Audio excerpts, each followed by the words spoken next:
and structure of the modern periodic table.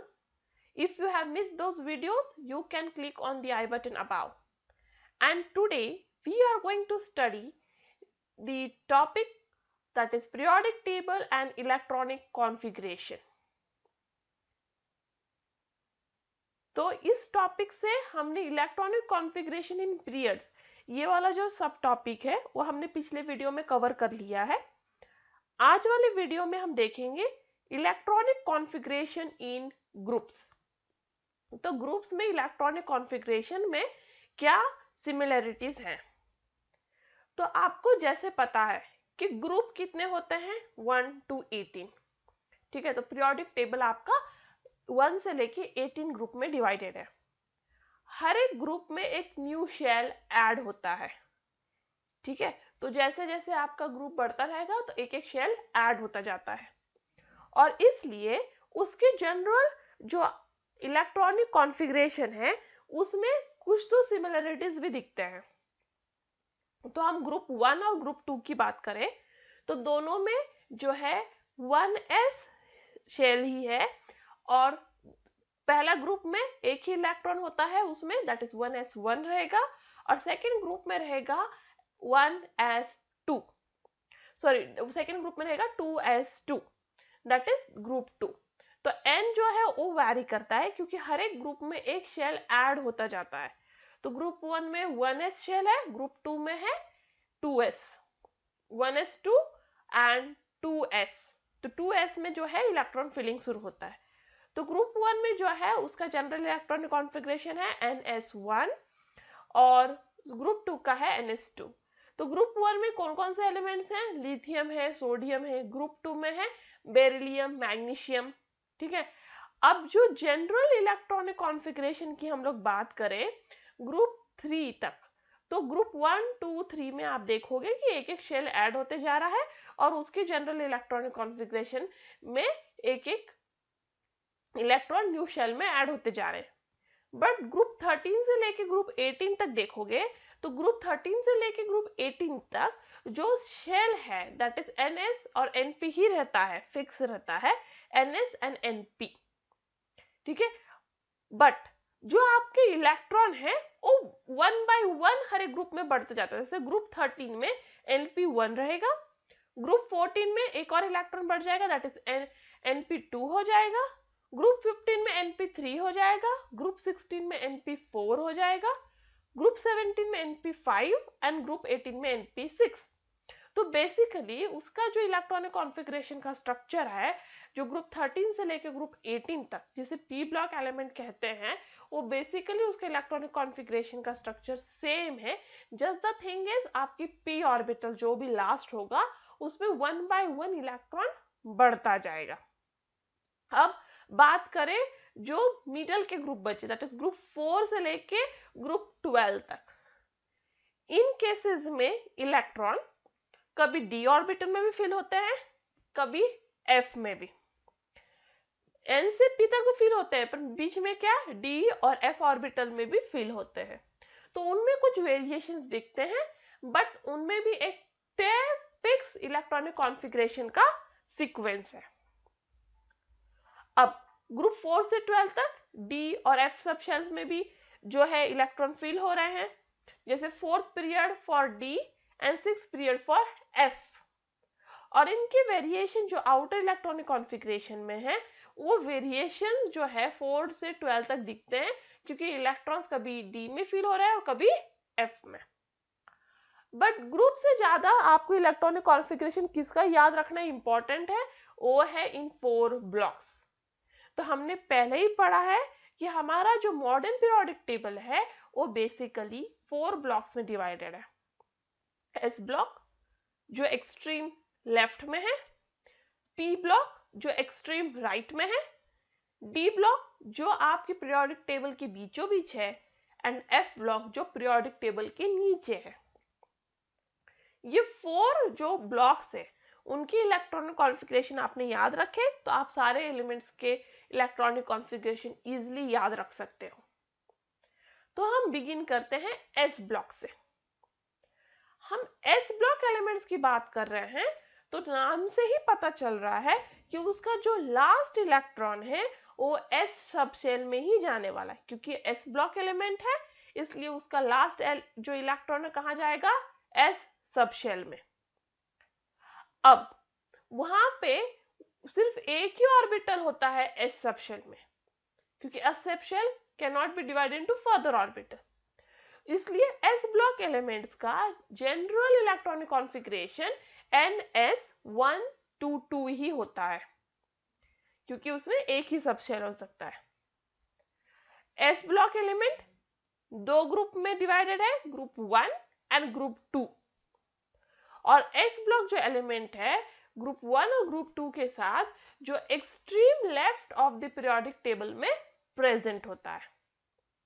तो आपको यहाँ पे सबसे इंपॉर्टेंट क्या याद रखना है कि s ब्लॉक एलिमेंट का इलेक्ट्रॉनिक कॉन्फ़िगरेशन जो है ns122। नेक्स्ट है p ब्लॉक एलिमेंट। जो p ब्लॉक है इसके नाम से आप पता लगा सकते हैं कि इस ब्लॉक में जो भी एलिमेंट होते हैं उनका जो लास्ट इलेक्ट्रॉन है वो p सब शेल में जाने वाला है। अब आपका जो p ऑर्बिटल है उसमें 3 डीजेनरेट p ऑर्बिटल्स होते हैं, तो आपके p सब शेल में एक्चुअली p सब शेल आपका ऐसा दिखता है, देखिए करेक्ट। अब उसमें 3 डीजेनरेट p ऑर्बिटल है, हर एक ऑर्बिटल में 2 इलेक्ट्रॉन फिल हो सकता है, तो 3 ऑर्बिटल में 6 इलेक्ट्रॉन, इसलिए आपके p सब शेल का मैक्सिमम कैपेसिटी कितना होता है, 6 इलेक्ट्रॉन का। और 1 बाय 1 आपको पता है इलेक्ट्रॉन हर एक ग्रुप में बढ़ता जाता है, तो 6 इलेक्ट्रॉन मैक्सिमम कैपेसिटी है, इसलिए p ब्लॉक एलिमेंट में 6 ग्रुप्स होते हैं। तो ग्रुप 13 में होता है np1, ग्रुप 14 पे np2, ग्रुप 15 में np3, ग्रुप 16 में np4, ग्रुप 17 में np5 एंड ग्रुप 18 में np6। अब जो p ब्लॉक एलिमेंट है वो आपको आपके मॉडर्न पीरियोडिक टेबल में राइट साइड में दिखता है। p ब्लॉक एलिमेंट खत्म होता है ग्रुप 18 के साथ, और इस ग्रुप 18 को कहा जाता है फैमिली ऑफ इनर्ट गैसेस। इसे नोबल गैसेस या फिर अनरिएक्टिव गैसेस भी कहते हैं। जो फर्स्ट एलिमेंट है एक्चुअली ग्रुप 18 का या फिर फैमिली ऑफ इनर्ट गैसेस का, वो फर्स्ट एलिमेंट है हीलियम, दैट इज He।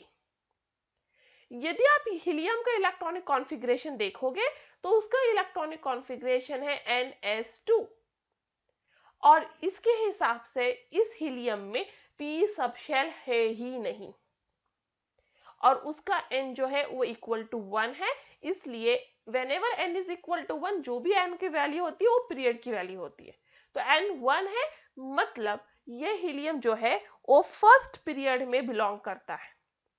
उसका इलेक्ट्रॉनिक कॉन्फ़िगरेशन ns2 है, इसलिए इसमें p सब शेल ही नहीं है।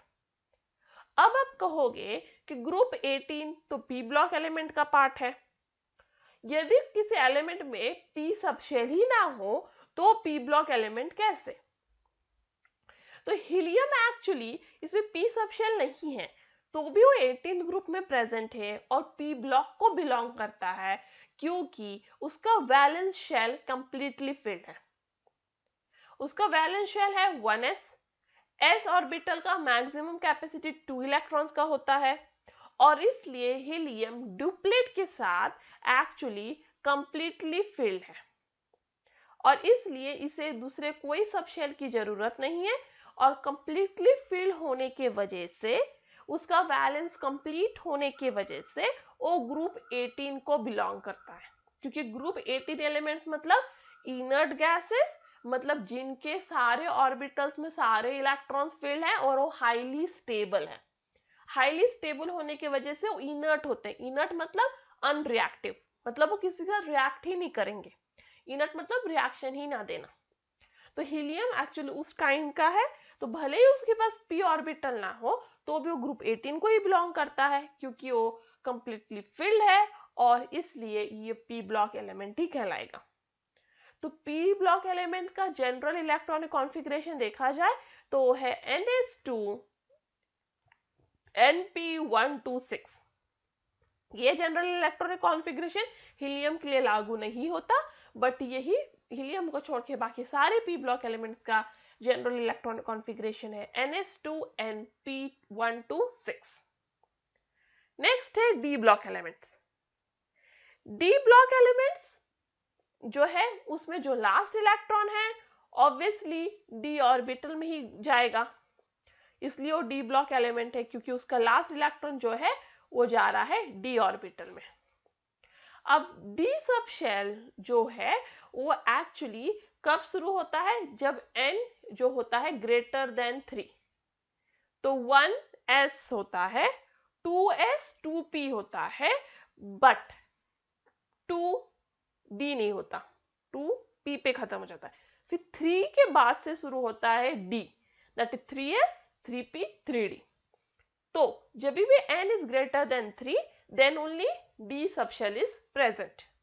और ये कौन सा रूल है, according to n plus 1 n plus l rule, that the energy of ns orbital, अभी ये n plus l रूल के हिसाब से। अब आपको दूसरी बात ये याद रखनी है कि जो ns ऑर्बिटल की जो एनर्जी है वो एक्चुअली n-1d ऑर्बिटल से कम होती है। ठीक है, तो जो भी ns ऑर्बिटल होगा, जैसे आप समझ आइए 4s है, तो 4s तो n-1d मतलब क्या हुआ, n आपका 4 हुआ, -1 मतलब 3d।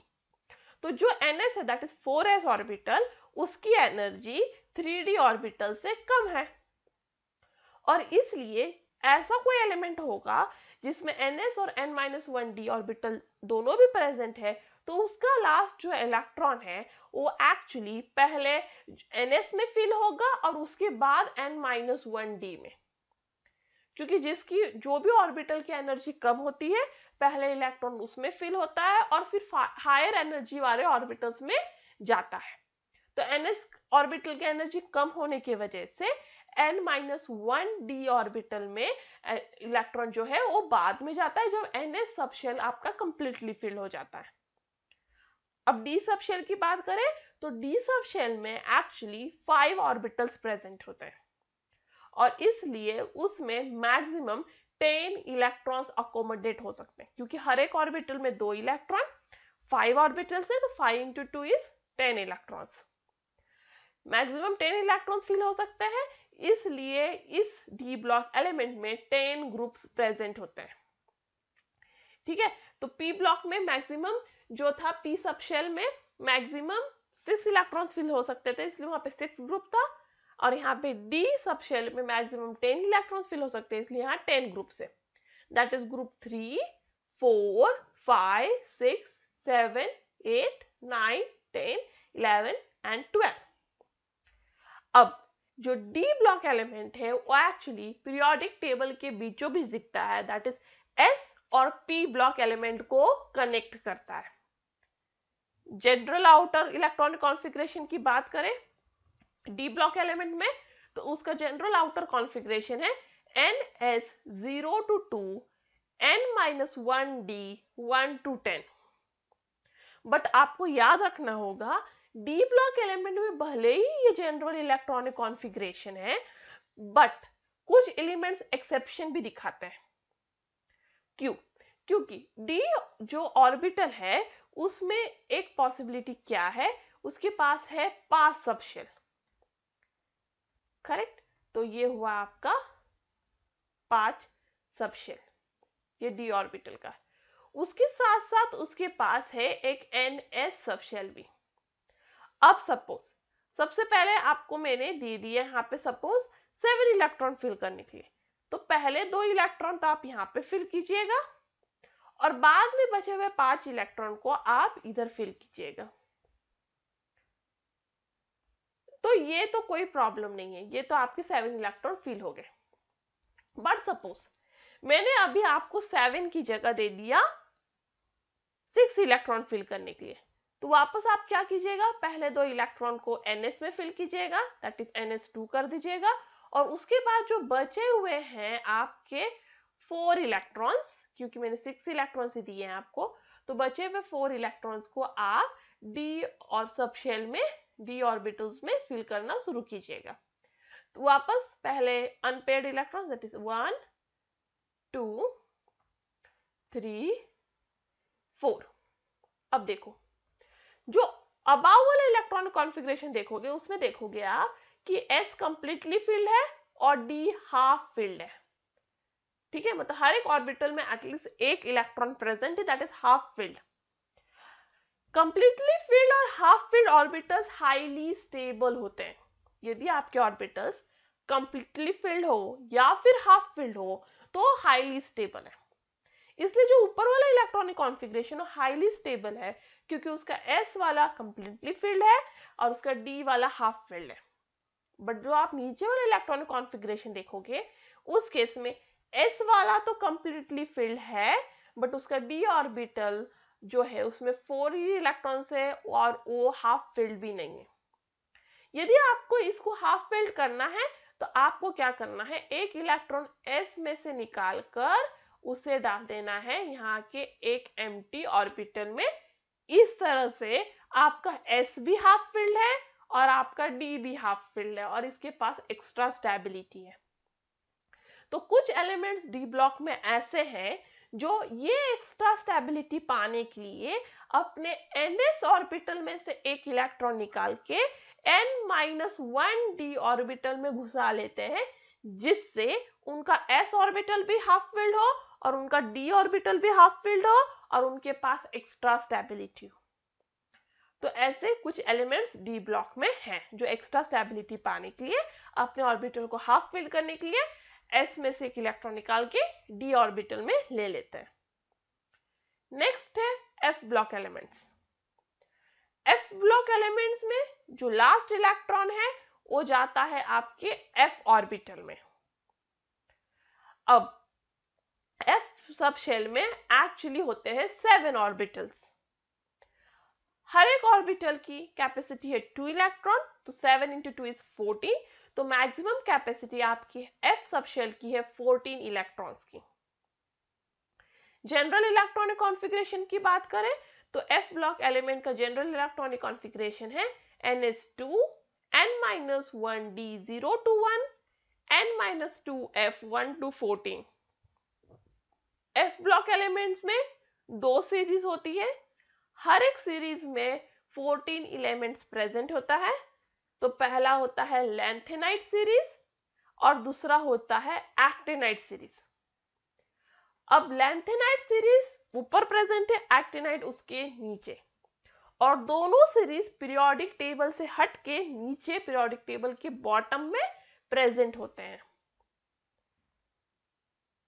अब आपके पास एक प्रॉब्लम है, आउटर इलेक्ट्रॉनिक कॉन्फ़िगरेशन कुछ एलिमेंट्स का आपको दिया हुआ है, आपको उस एलिमेंट्स का आउटर इलेक्ट्रॉनिक कॉन्फ़िगरेशन देख के उसका पीरियड पहचानना है, उसका ग्रुप पहचानना है, उसका ब्लॉक पहचानना है, ठीक है, और बताना है ये सब क्यों है, मतलब उसका यही पीरियड क्यों है, यही ब्लॉक क्यों है और यही ग्रुप क्यों है। तो पहला है हीलियम 1s2। अब आपको पहले जो भी एलिमेंट दिया हो ऐसे और आपको ये सब क्वेश्चन पूछा हो तो आपको n पहचानना है। सो ये आपका n होता है, तो therefore n is equal to 1। n1 मतलब वो बिलोंग करता है फर्स्ट पीरियड को, क्योंकि n क्या बताता है हमें, पीरियड नंबर। तो जो भी n है वो पीरियड होता है उसका। n1 मतलब ये फर्स्ट पीरियड को बिलोंग करता है। अब वो शेल है n1 इसलिए वो है 1s, जो n क्योंकि फर्स्ट शेल में सिर्फ 1s ही होता है और कुछ नहीं होता। जो आउटर इलेक्ट्रॉनिक कॉन्फ़िगरेशन हीलियम का है 1s2, जो बताता है कि उसका शेल कंप्लीटली फिल्ड है, क्योंकि s का मैक्सिमम कैपेसिटी 2 ही इलेक्ट्रॉन का है, इसलिए इसका शेल जो कंप्लीटली फिल्ड है और ये कंप्लीट डुप्लेट दिखा रहा है। कंप्लीट डुप्लेट दिखाने की वजह से ये बिलोंग करता है ग्रुप 18 को, दैट इज इनर्ट गैसेस को, क्योंकि जो भी एलिमेंट है उसका कंप्लीट ऑक्टेट या डुप्लेट होता है तो ग्रुप 18 को ही बिलोंग करता है, दैट इज इनर्ट गैसेस को। और हीलियम ग्रुप 18 को बिलोंग करता है इसलिए वो है पी ब्लॉक एलिमेंट। तो इसका पीरियड हो गया फर्स्ट पीरियड, इसका ग्रुप हो गया 18, इसका ब्लॉक हो गया पी ब्लॉक। नेक्स्ट है जियोन 5s2 5p6। यहां जो n है वो है 5, n 5 है इसलिए ये बिलोंग करता है 5th पीरियड को। इसका आउटर इलेक्ट्रॉनिक कॉन्फ़िगरेशन आप यदि देखो NS5s2 5p6, तो 6 + 2 दैट इज 8, मतलब इस एलिमेंट का भी ऑक्टेट कंप्लीट है। जो भी एलिमेंट का ऑक्टेट या डुप्लेट कंप्लीट होता है वो एलिमेंट बिलोंग करता है ग्रुप 18 को, और जो भी ग्रुप 18 को बिलोंग करता है होता है पी ब्लॉक एलिमेंट। इसलिए जियोन वो है 5th पीरियड को belonging 18th group and P block element. Next है सल्फर 3s2 3p4। यहां पे जो n है वो है 3, n 3 है मतलब सल्फर बिलोंग करता है 3rd पीरियड को। अब जो 3p सबशेल है सल्फर का, आप देखोगे वो कंप्लीटली फिल्ड नहीं है, क्योंकि p ऑर्बिटल का मैक्सिमम कैपेसिटी क्या है 6 इलेक्ट्रॉन का, बट यहाँ पे तो सिर्फ 4 ही इलेक्ट्रॉन है, मतलब वो कंप्लीटली फिल्ड नहीं है, उसका ऑक्टेट कंप्लीट नहीं है। तो उसको ऑक्टेट कंप्लीट करने के लिए कितने इलेक्ट्रॉन की कमी पड़ रही है 2, क्योंकि p का कैपेसिटी 6 इलेक्ट्रॉन का यहाँ 4 है, तो 6 - 2 मतलब 2 इलेक्ट्रॉन उसको कम पड़ रहा है। इसलिए सल्फर 18 - 2 दैट इज 16 ग्रुप को बिलोंग करता है, क्योंकि उसका लास्ट इलेक्ट्रॉन तो p में जा रहा है, मतलब वो p ब्लॉक एलिमेंट ही है, और p ब्लॉक एलिमेंट में वो ग्रुप 13 से लेके 18 तक हो सकता है। तो आपको देखना है उसको ऑक्टेट कंप्लीट करने के लिए कितना इलेक्ट्रॉन कम पड़ रहा है, और आपको उस नंबर को 18 से माइनस करना है। 18 से माइनस करने का जो भी आपका आंसर आएगा उस ग्रुप को वो एलिमेंट बिलोंग करता है। ठीक है, तो सबसे पहले आपको पहचानना होगा कि वो p ब्लॉक एलिमेंट है कि नहीं। तो आपको देखना है उसका लास्ट इलेक्ट्रॉन p ऑर्बिटल में जा रहा है कि नहीं, तो आप देख सकते हो जा रहा है, क्योंकि 3p 4 पे खत्म हो रहा है वो। उसके बाद देखना है उसको ऑक्टेट कंप्लीट है कि नहीं, ऑक्टेट कंप्लीट है तो वो ग्रुप 18 को, ऑक्टेट कंप्लीट नहीं है मतलब p में पूरे 6 इलेक्ट्रॉन्स नहीं है, तो पूरे 6 इलेक्ट्रॉन करने के लिए कितने इलेक्ट्रॉन कम है, उस नंबर को आप 18 से माइनस कीजिए, और जो भी आंसर आएगा उस ग्रुप को बिलोंग करता है। तो यहाँ पूरा करने के लिए 2 इलेक्ट्रॉन की कमी है, तो 18 - 2 दैट इज 16, इसलिए सल्फर 16th ग्रुप को बिलोंग करता है और वो है p ब्लॉक एलिमेंट। नेक्स्ट है Au दैट इज गोल्ड, जिसका इलेक्ट्रॉनिक कॉन्फ़िगरेशन है 6s1 and 5d10। d में लास्ट इलेक्ट्रॉन जा रहा है इसलिए d ब्लॉक एलिमेंट है, ये तो क्लियर हो गया। आपका n है 6, जो भी मैक्सिमम नंबर होता है वो आपका n होता है यहाँ पे, क्योंकि यहाँ पे देख सकते हो 2 n है, 6 भी है 5 भी है, तो जो भी मैक्सिमम उसे आप n कंसिडर कीजिए। इसलिए गोल्ड है 6 पीरियड को बिलोंगिंग। उसके जो s में है 1 ही इलेक्ट्रॉन है और d में जो है 10 इलेक्ट्रॉन है। ठीक है, तो s का 1 और d का 10 दैट इज उसको ऐड करोगे तो आपको 11 इलेक्ट्रॉन्स मिलेंगे, और इसलिए गोल्ड जो है ग्रुप 11 को बिलोंग करता है, और उसका लास्ट इलेक्ट्रॉन d ऑर्बिटल में जाता है इसलिए वो d ब्लॉक एलिमेंट है। तो इस तरह से आप कोई भी एलिमेंट का इलेक्ट्रॉनिक कॉन्फ़िगरेशन देख के उसका पीरियड, उसका ग्रुप और उसका ब्लॉक पहचान सकते हो। And that's all for today, thank you. आपके पास किसी भी तरह का डाउट है कमेंट